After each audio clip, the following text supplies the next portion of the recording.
नाज़रीन तव्हांखे अपडेट कंदा हलूं त शिकागो ज़िले जी यूनियन काउंसिल नवा जो chairman Sikandar Shah grand Democrat alliance जो निकितो आहे।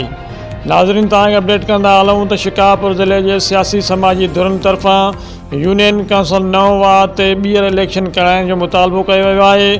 सिकंदर शाह जेको ग्रैंड डेमोक्रेट अलायंसिंग जो GDA जो चेयरमैन निकितो आहे, जंहिं हाणे दावा कई आहे त मां पीपल्स पार्टी जो आहियां। उन करे सियासी समाजी धुरनि जो मुतालबो आहे त GDA जी टिकट ते चेयरमैन थींदड़ सिकंदर शाह खे हटायो वञे ऐं ॿीहर इलेक्शन कराए इलेक्शन कमीशन जे कानून ऐं क़ाइदनि ते अमल कराए वञे। हिननि मुतालबो कयो आहे त जेसीं ताईं इलेक्शन न कराई वञे तेसीं ताईं UC नवा तालका लखी गुलाम शाह जो अकाउंट बंदि कयो वञे त जीअं गैर क़ानूनी तौर ते सरकारी बजट ते धाड़ो न लॻी सघे।